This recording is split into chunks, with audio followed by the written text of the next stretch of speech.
Alhamdulillahi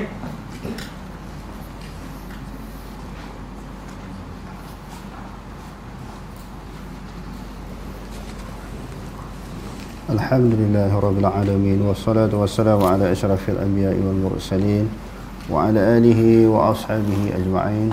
Allahumma rabbi shrah li sadri wa yassir li amri wahlul 'uqdatam min lisani yafqahu qawli wa la hawla wa la quwwata illa billahil 'aliyyil 'azim. Allahumma la sahla illa ma ja'altahu sahla wa anta taj'alul huzna in syi'ta sahla. Rabbi yassir wa la tu'assir wa atmi bil khair. Amma ba'd.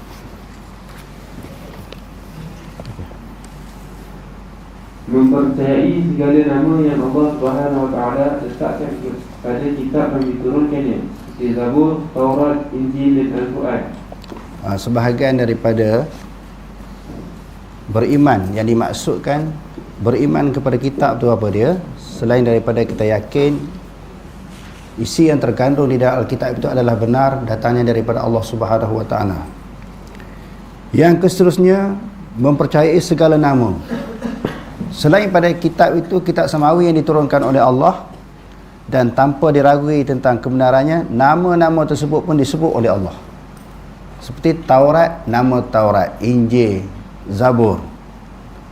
Jadi bila maksud beriman kepada kitab tu, tentang nama-nama pun kita kena beriman, kena percaya, kena yakin.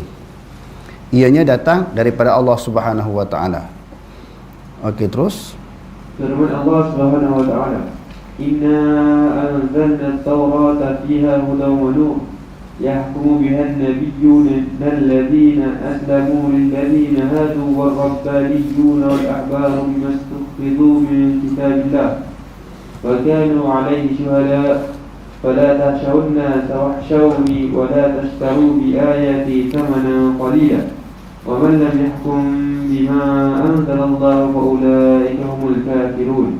Maksudnya, sesungguhnya kami telah menurunkan kitab Taurat yang mengandungi petunjuk dan cahaya yang menerangi. Dengan kitab itu, nabi-nabi yang menyerah diri kepada Allah menetapkan hukum bagi orang-orang yang murid, dan dengannya juga ulama mereka dan pendeta-pendetanya menjalankan hukum Allah, sebab mereka diamanahkan memelihara dan menjalankan hukum-hukum dari kitab Allah, iaitu Taurat itu, dan mereka pula adalah menjadi penjaga dan pengawasnya dari sebarang perubahan.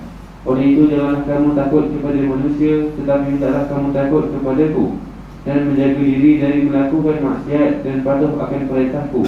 Dan janganlah kamu membelakangkan ayat-ayatku dengan harga yang sedikit, kerana mendapat rasuah, pangkat dan lain-lain keuntungan dunia. Dan siapa yang tidak menghukum dengan apa yang telah diturunkan oleh Allah kerana mengingkarinya, maka mereka itulah orang-orang kafir. Inna anzalna at-taurata fiha hudan wa nur. Sesungguhnya kami telah menurunkan akan kitab Taurat. Kitab Taurat ini kitab yang diturunkan kepada Nabi Musa. Nabi Musa bin apa? Bin Imran. Jadi dalam Taurat itu Allah Subhanahu Wa Taala menyebut fiha hudan. Sebagaimana kitab-kitab samawi yang lain, di dalam kitab Taurat itu ada petunjuk. Apakah yang dimaksudkan dengan petunjuk? Iaitu jalan kebenaran. Allah Subhanahu Wa Taala diajar kita, setiap kali kita baca Fatihah, setiap kali kita sembahyang, diajar kita bermohon kepada Allah, bermunajat kepada Allah, merayu kepada Allah Subhanahu Wa Taala, ihdinas siratal mustaqim, tunjuklah kami jalan yang lurus. Di samping kita diwajibkan supaya berusaha mencari jalan yang lurus, yang kedua kena berdoa kepada Allah. Sebab jalan yang lurus ini kadang-kadang sukar untuk diperolehi. Banyak orang cari daripada kalangan manusia ni yang memilih agama-agama selain daripada agama Islam. Mereka juga cari kebenaran, cari petunjuk, agama mana yang paling betul, pegangan mana yang paling tepat. Semua orang nak cari kebenaran, kadang-kadang tak jumpa. Itu yang termasuk Yahudi, Nasrani, Buddha dan sebagainya. Jadi di samping kita mencari, kita berdoa kepada Allah supaya memperolehi petunjuk. Di dalam Taurat dia ada perkara-perkara yang berbentuk petunjuk yang membezakan hak dengan batil, iman dengan kufur. Dan juga nur. Apakah yang dimaksudkan nur di sini? Nur kalau kita terjemahkan dengan makna cahaya. Cahaya di sini maksudnya bayanul ahkam, bayanul lil ahkam, menerangkan tentang hukum-hukum yang ada di dalam Taurat. Selain daripada Taurat itu, dia adalah merupakan petunjuk hidayah yang membawa manusia kepada jalan kebenaran. Di dalam Taurat juga ada nur, iaitu keterangan tentang hukum syariat. Sebagaimana yang kita sebut di dalam perjalanan kita yang lalu, semua nabi-nabi dia ada hukum syariat yang tersendiri, yang sesuai pada ketika itu, sesuai pada zaman tersebut, sesuai dengan kekuatan kemampuan umat masing-masing. Syariat yang terdahulu agak keras, berat, tetapi sesuai dengan mereka. Syariat Nabi Muhammad SAW ringan nak dibandingkan dengan syariat yang terdahulu, tapi sesuai dengan umat Nabi Muhammad. Kerana sifat ajaran Islam itu Allah Ta'ala sebut dalam Al-Quran, la yukallifullahu nafsan illa wus'aha. Allah Ta'ala tidak memberatkan seseorang melainkan mengikut kemampuannya. Jadi umat dulu mampu macam tu, walaupun berat, susah payah, dia boleh buat. Umat Nabi Muhammad ni dia hanya mampu buat benda-benda yang ringan. Jadi sesuailah dengan umat masing-masing. Jadi nur di sini maknanya keterangan. Keterangan yang berhubung dengan hukum hakam. Jadi hukum hakam yang ada di dalam kitab ni tanpa diterang, tanpa disyarahkan, dihuraikan, orang tak faham. Lalu di dalam Taurat ada keterangan, ada perbahasan, ada tafsiran, ada huraian, sebagaimana Quran. Kalau kita mengaji Quran, dia ada tafsirul Quran bil Quran. Tafsir Quran dengan ayat Quran. Contohnya apa dia? Ihdinas siratal mustaqim siratal ladzina an'amta 'alaihim. Tunjuklah kami jalan yang lurus, jalan yang engkau telah beri nikmat kepada mereka. Siapa golongan yang Allah Ta'ala bagi nikmat? Nikmat di sini dengan maksud nikmat syurga, yang layak dan masuk syurga. Siapa golongan yang Allah Ta'ala bagi nikmat dengan syurga? Ditafsirkan dengan ayat yang lain, wa man yuti'illaha war rasula fa ulaika ma'al ladzina an'ama Allahu 'alaihim minan nabiyyin was-siddiqin wasyuhada'i was-salihin wa hasuna ulaika rafiqa. Barang siapa yang mentaati Allah dan Rasul, mereka itu bersama dengan para nabi, siddiqin, syuhada was-salihin. Jadi golongan ini golongan yang layak masuk syurga.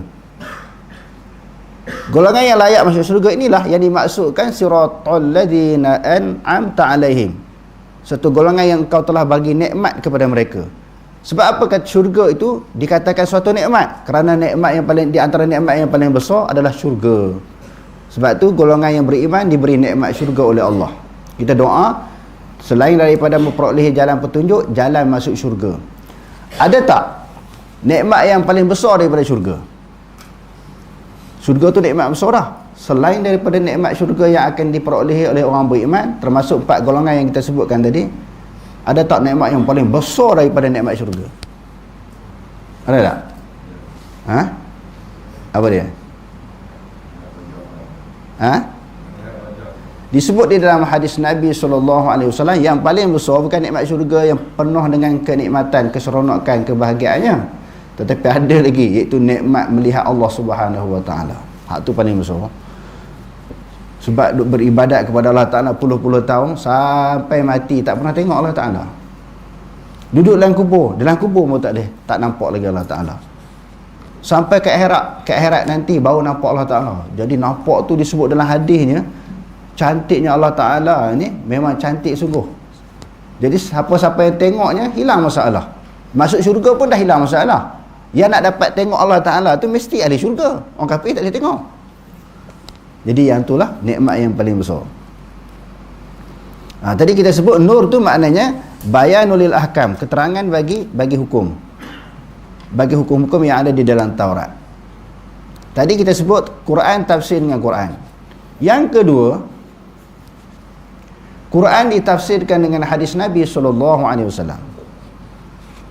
Kalau kita kata Taurat, yang mentafsirkannya adalah Nabi Musa. Kalau Injil, yang menghuraikan isi yang terkandung di dalam Injil adalah Nabi Isa AS.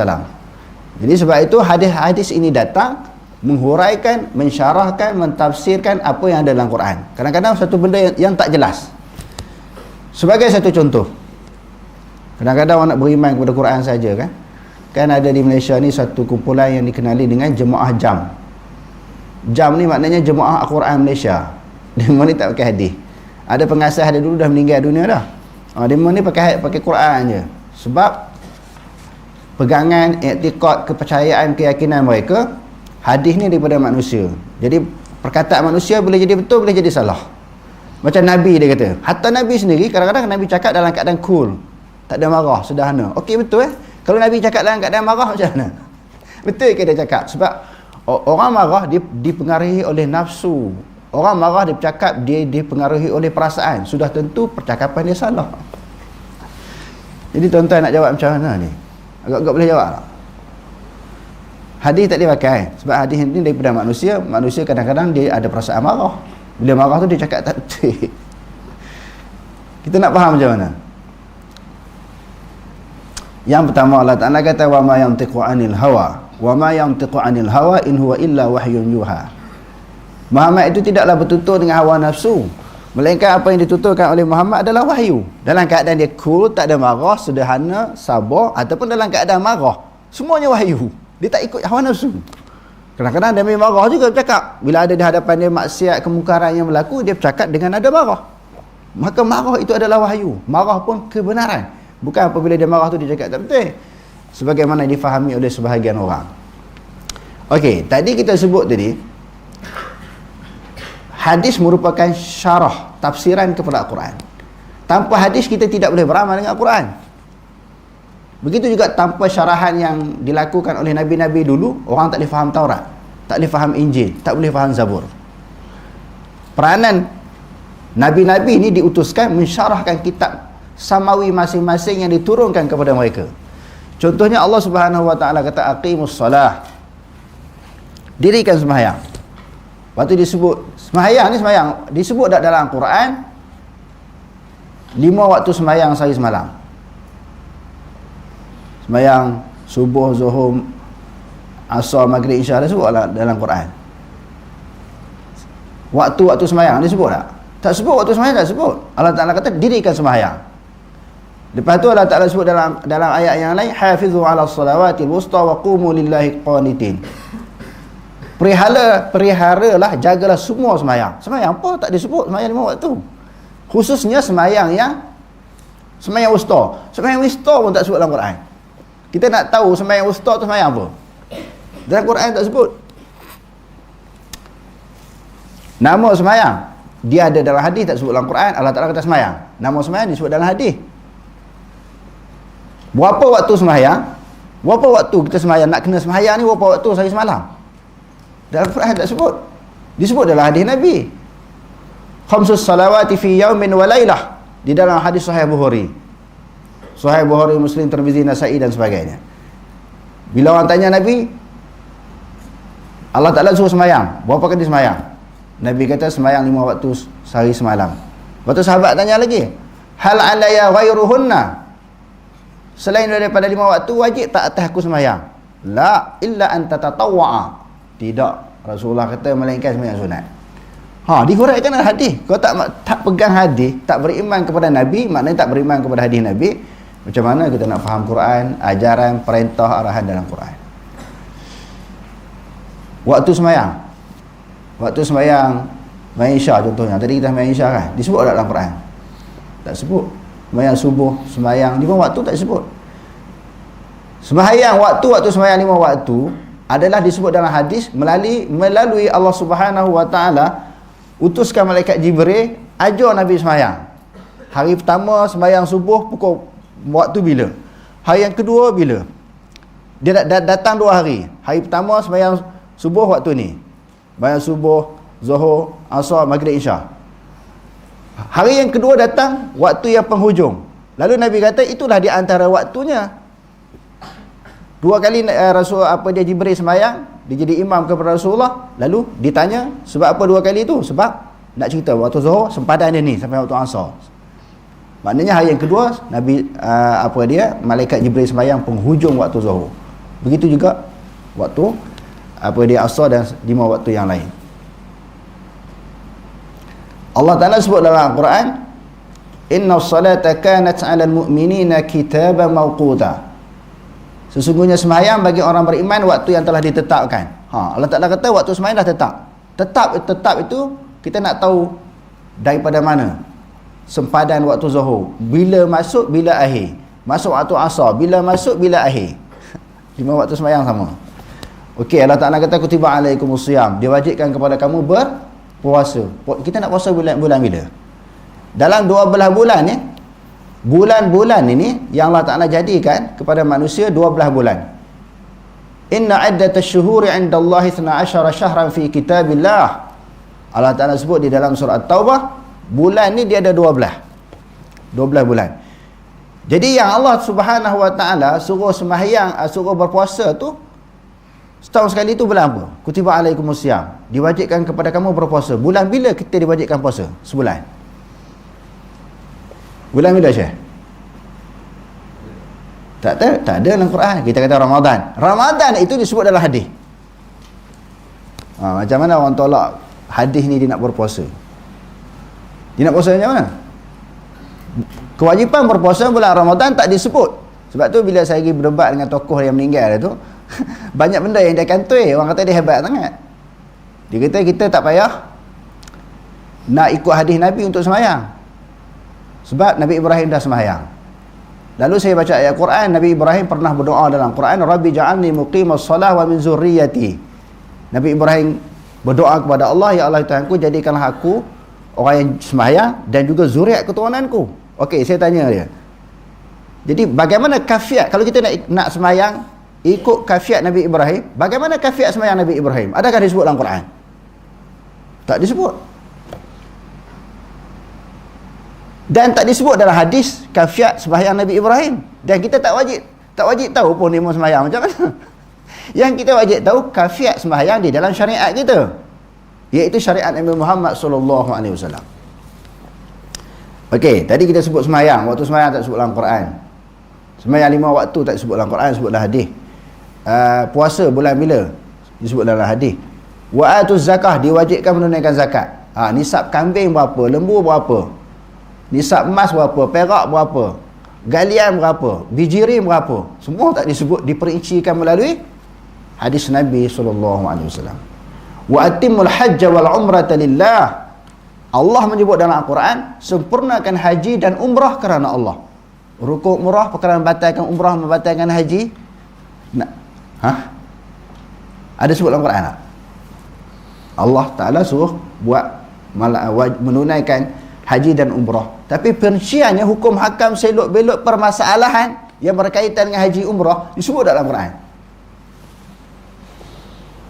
Tak disebut. Jadi kalau tak beriman dengan hadis macam mana? Kita nak beramal kitab Quran semata-mata, tak boleh faham. Dan bila tak boleh faham, tak boleh beramal. Sebab fiqh, dia nak beramal dia kena faham dulu. Tidak sebagaimana ilmu akidah, tak faham pun dia suruh terima. Tapi fiqh lain. Dia kata apa? Iaitu cahaya. Cahaya itu maknanya keterangan tentang hukum hakam. Jadi Taurat itu yahkumu bihan nabiyun, berhukum dengannya dengan Taurat oleh para nabi. Sebab Bani Israel ni adalah suatu umat, suatu kumpulan, suatu bangsa yang dijadikan oleh Allah Ta'ala yang paling banyak nabi-nabi. Nabi-nabi paling banyak adalah daripada bangsa Bani Israel. Sehingga orang Yahudi dan Nasrani di akhir zaman pun mereka menganggap, mereka menyangka, mereka mengandaikan akhir zaman pun Allah Ta'ala akan lantik daripada kumpulan Bani Israel juga. Bangsa Bani Israel juga akan jadi Nabi akhir zaman. Tiba-tiba Allah Ta'ala lantik daripada siapa? Sebab jawatan Nabi dan juga Rasul adalah lantikan daripada Allah dan pilihan daripada Allah. Tiba-tiba Allah Ta'ala lantik daripada bangsa Arab Quraisy, bukan Arab biasa. Arab tu dah beza dah dengan Bani Israel. Arab pula Quraisy pula. Mereka jadi terkejut. Jadi tak boleh terima kenabian Nabi Muhammad sallallahu alaihi wasallam.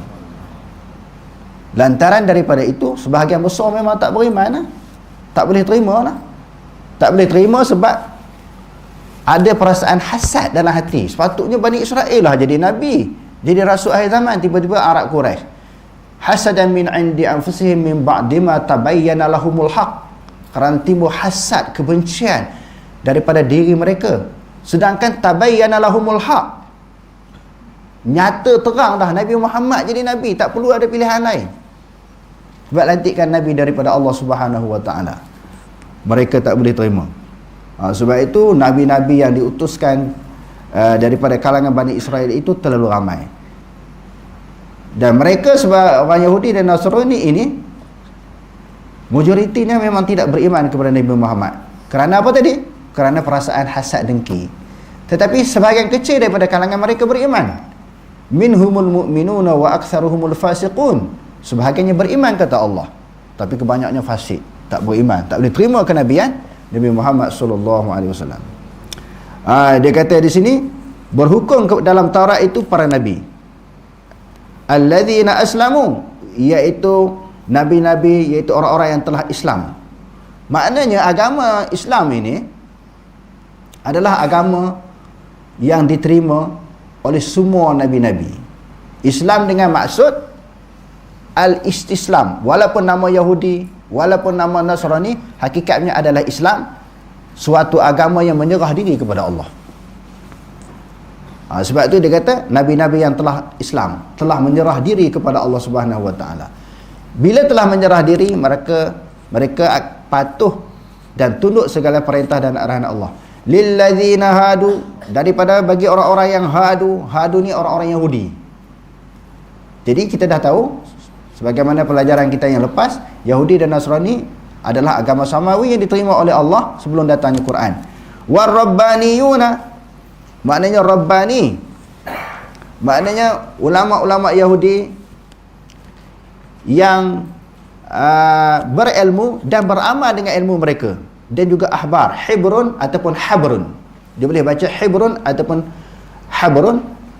Hibrani, ahbar, ulama-ulama daripada kalangan ahli kitab. Mereka pun tunduk kepada isi yang terkandung di dalam Taurat. Bimastufidhu, dengan sebab mereka diperintahkan untuk memelihara. Dulu semalam kita sebut Taurat, Injil, Zabur, Allah Ta'ala perintahkan manusia yang jaga. Istufidhu maknanya mereka diperintahkan supaya memelihara, menjaga, supaya hukum hakam yang ada dalam Taurat tidak dipersia-siakan. Maksudnya tidak ditinggalkan, diamalkan. Yang keduanya, maksud dipelihara di situ adalah supaya jangan berlaku tokok tambah di dalam Taurat dan Injil. Allah Ta'ala memerintahkan supaya manusia yang menjaga Taurat, Injil dan Zabur. Maksudnya kalau Taurat ni ulama-ulama Yahudi, kalau Injil menjadi tanggungjawab kepada ulama-ulama Nasrani jaga. Adapun Quran berbeza. Allah Ta'ala kata inna nahnu nazzalna zikra wa inna lahu lahafizun. Sesungguhnya kami menurunkan Al-Quran, kamilah yang akan menjaga Al-Quran. Quran itu tak maknanya orang tak jaga pun Allah Ta'ala tak heran. Dia akan jaga kekal sehingga hari kiamat tanpa berlaku sebarang perubahan. Dia kata istufidhu min kitabillah wa kanu alaihi syuhada. Mereka menjadi saksi tentang kebenaran kitab Taurat. Mereka menjadi saksi. Fala takhshawun nasa, maka janganlah kamu takut kepada manusia. Bila kamu berpegang teguh dengan Taurat, dengan ajaran Allah, hukum Allah Ta'ala, kamu jangan takut kepada manusia. Dan Allah Subhanahu Wa Ta'ala sebut di dalam ayat yang lain, di dalam surah Al-Ahzab, alladzina yuballighuna risalatillah wa yakhshawnahu wa la yakhshawna ahadan illallah. Orang-orang yang menyebarkan hukum Allah, syariat Allah, agama Allah, mereka tidak takut sesiapa melainkan Allah Subhanahu Wa Ta'ala. Wahsyawni, Allah Ta'ala kata takutlah kepadaku. Bila kamu jangan takut kepada manusia dan takutlah kepadaku, wala tashtaru bi ayati samanan qalila. Dah takut kepada Allah, janganlah menjual ayat-ayatku dengan harta benda yang sedikit, yang rendah. Maksudnya apa tuan-tuan?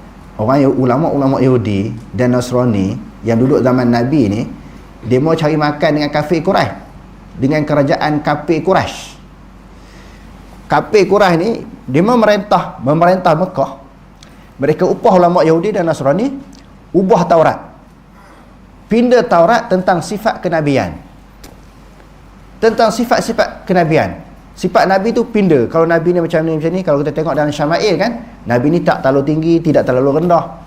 Nabi ni muka dia putih kemerahan, rambut dia cantik, badan dia tu tegak. Jadi sifat-sifat tu kena tukar, kena ubah. Rambut dia, gigi dia, mata dia macam mana, diterbuk secara terperinci untuk memberi kemudahan umat akhir zaman bila tengok Nabi Muhammad terus beriman.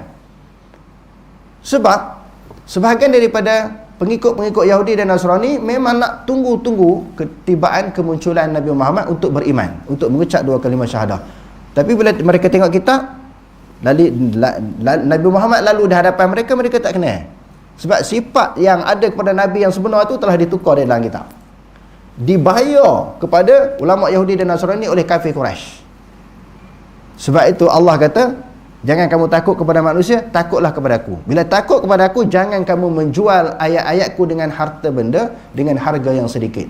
Sebab tu banyak ayat Quran, di antaranya ayat di dalam surah Al-Baqarah. Ada dua ayat yang Allah Ta'ala sebut, innal ladzina yaktumuna ma anzalna minal bayyinati wal huda min ba'di ma bayyanahu lin-nasi fil kitab ulaika yal'anuhumullah wa yal'anuhumul la'inun illa alladzina tabu wa aslahu wa bayyanu fa ulaika atubu 'alaihim wa ana at-tawwabur rahim. Sesungguhnya orang-orang yang menyembunyikan apa yang kami turunkan di dalam Alkitab yang merupakan petunjuk. Petunjuk apa? Petunjuk Nabi Muhammad SAW. Mereka pindah, mereka tukar, mereka sembunyikan daripada pengetahuan manusia. Ulaika yal'anuhumullah. Mereka itu dilaknat oleh Allah dan dilaknat oleh semua makhluk yang dapat melaknat. Ayat yang kedua Allah Ta'ala sebut apa? Buka surat sebelah ya. Innal ladzina yaktumuna ma anzalallah. Sambung. Tak ingat semua. Patut sembahyang selalu sangkut kan? Hafal saja tak ulang kan? Okey. Jadi maknanya yang dimaksudkan menyembunyikan ayat-ayat Allah, menyembunyikan sifat-sifat kenabian Nabi Muhammad SAW. Lalu Allah Ta'ala sebut lagi dalam Al-Quran, wa man lam yahkum bima anzalallah fa ulaika humul kafirun. Barang siapa yang tidak berhukum dengan hukum Allah, mereka adalah kafir. Yang pertama, masalah kafir yang dimaksudkan dalam ayat ini bukanlah kafir yang keluar daripada agama Islam. Kalau dia tak berhukum dengan hukum Islam sahaja, tidak menjadi kafir terus. Sebab itu kita kena belajar tafsir, kena faham tafsir Al-Quran. Seseorang yang tidak berhukum dengan hukum Allah tidak terus menjadi kafir, kecuali dia tidak berhukum di dalam keadaan dia menentang. Dia kata hukum tu tak wajib, itu bukan hukum Allah, hak tu kafir. Kalau dia tidak berhukum sahaja dengan hukum Allah, dia tidak menjadi kafir. Dia termasuk kufrun duna kufrin, zulmun duna zulmin, fisqun duna fisqin. Di dalam hadis yang diriwayatkan oleh Imam Bukhari, di dalam Kitabul Iman, Rasulullah kata, uritun nara fa idza aktsaru ahliha an-nisa'u. Aku tengok dalam neraka, kan Rasulullah tengok dalam neraka beberapa kali, di antara di dalam malam peristiwa Isra' dan Mi'raj. Yang keduanya tengok syurga neraka di mana? Ketika Rasulullah semayang gerhana matahari, dibentangkan kepada Rasulullah syurga dan neraka. Aku melihat di dalam neraka, tiba-tiba aku terkejut. Ramainya penghuni-penghuni neraka adalah kaum wanita. Bila Rasulullah kata macam tu, sahabat kata, ayakfurna billah. Adakah kerana mereka kafir kepada Allah menyebabkan perempuan yang masuk neraka? Rasulullah kata, la yakfurnal ashira. Mereka kafir terhadap suami-suami mereka. Maksudnya mereka tidak berterima kasih terhadap pemberian suami mereka, tak berasa bersyukur, tidak menghargai. Sehingga Rasulullah SAW kata, idza ahsanta ihdahunna dahra, apabila kamu melakukan kebaikan kepada mereka sepanjang masa, summa ra'at minka syai'a, kemudian mereka nampak kamu ada suatu kelemahan. Hak dia buat baik tu lama dah, puluh tahun, bermula daripada kahwin sampai ke tua, sampai ke pencing, sampai ke usia nak penghujung usia nak meninggal dunia, buat baik lama dah. Tiba-tiba suatu kelemahan dia nampak daripada pihak suami, ataupun suatu permintaan mereka tidak ditunaikan oleh suami. Lalu apa perkataan isteri ataupun kaum wanita? Ma ra'aitu minka khaira qattu Aku tidak pernah melihat sebarang kebaikan kepada kamu. Dia buat baik tu banyaklah. Satu kebaikan, satu kelemahan yang dia nampak. Jadi orang perempuan ni sebut, aku tidak pernah melihat sebarang kebaikan kepada kamu. Sebab itu dimasukkan dalam neraka. Jadi Imam Bukhari meletakkan satu tajuk, kufrun duna kufrin. Orang perempuan ini kafir. Bukan kafir keluar daripada Islam, tetapi kafir bersifat dengan sifat kafir. Jadi termasuklah di dalam ayat yang kita bacakan tadi, faulaika humul kafirun. Bukanlah kufrun kharaja minal millah. Kafir terkeluar daripada agama Islam. Kecuali tak buat undang-undang Islam, dia lawan, dia menentang. Itu kafir sungguh. Sebab itu dalam Sahih Bukhari dia ada tajuk kufrun duna kufrin, zulmun duna zulmin, fisqun duna fisqin. Itu yang pertama. Yang kedua, para ulama menyebut kafir di sini kafir sungguh. Tetapi bagi orang yang dah kafir tak laksanakan undang-undang Islam, iaitu orang Yahudi dan Nasrani. Orang Yahudi dan Nasrani memang dah kafir. Bila mereka tak laksanakan undang-undang yang ada di dalam kitab, maka memang dah kafir. Orang kafir tak buat undang-undang Islam, memang kafir dah lah. Hak tadi kafir dengan maksud perangai kafir. Yang kedua, memang kafir sungguh kerana yang buat tu memang dah kafir. Bukan orang Islam yang tak buat terus jadi kafir. Tu kita kena tapih. Kita kena bahas dulu. Jangan cepat mengkafir dan mengkufurkan mana-mana orang yang tidak melaksanakan hukum Islam. Dia ada maksud yang tertentu, maksud kufur di dalam Al-Quran. Okey, terus. Firman Allah Subhanahu wa taala, "Inna awhayna ilayka kama awhayna ila Nuhin wan nabiyyin min ba'di. Wa awhayna ila Ibrahim wa Isma'il wa Ishaq wa Ya'qub wal asbaq wa Isa wa Ayyub wa Yunus wa Harun wa Sulaiman wa atayna Dawuda zabura." Maksudnya, sesungguhnya kami telah memberikan wahyu kepadamu, wahai Muhammad, sebagaimana kami telah memberikan wahyu kepada Nabi Nuh dan Nabi-Nabi yang diutus kemudian daripadanya. Dan kami juga telah memberikan wahyu kepada Nabi Ibrahim dan Nabi Ismail dan Nabi Ishaq dan Nabi Ya'qub serta Nabi-Nabi keturunannya, dan Nabi Isa dan Nabi Ayub dan Nabi Yunus dan Nabi Harun dan Nabi Sulaiman. Dan juga kami telah memberikan kepada Nabi Daud kitab Zabur. Firman Allah Subhanahu wa taala, "Wa qaffayna 'ala atharihim bi 'Isa ibn Maryam musaddiqan lima bayna yadayhi min at-Taurah wa atainahu al-Injila fihi hudan wa nurun wa musaddiqan lima bayna yadayhi min at-Taurah wa hudan wa maw'izatan lil muttaqin." Maksudnya, dan kami utuskan Nabi Isa ibn Maryam mengikuti jejak langkah mereka, yakni Nabi-Nabi Bani Israel, untuk membenarkan kitab Taurat yang diturunkan sebelumnya. Dan kami telah jadi peranan Injil ini mengiyakan kitab Taurat yang diturunkan sebelumnya, sebagaimana Al-Quran mengiyakan semua kitab-kitab samawi. Okey, terus. Dan kami telah berikan kepadanya kitab Injil yang mengandungi petunjuk hidayah dan cahaya yang menerangi sambil mengesahkan kebenarnya apa yang telah ada di hadapannya dari kitab Taurat, serta menjadi petunjuk dan nasihat pengajaran bagi orang-orang yang hendak bertakwa. Firman Allah Subhanahu wa taala, "Tabarakalladzi nazzala al-Furqana 'ala 'abdihi liyakuna lil 'alamin nadhira." Maksudnya, Maha berat Tuhan yang menurunkan Al-Furqan kepada hamba-Nya, yakni Muhammad. Maha apa? Menurunkan Al-Furqan kepada hamba-Nya. Tak, yang awal-awal terjemah Maha apa? Maha berkat. Okey, terus. Tuhan yang menurunkan Al-Furqan kepada hamba-Nya, yakni Muhammad, untuk menjadi peringatan dan amaran bagi seluruh penduduk alam. Wallahu a'lam. Aqulu qawli hadza wa astaghfirullah al-'azim li wa lakum. Wassalamu alaikum warahmatullahi wabarakatuh.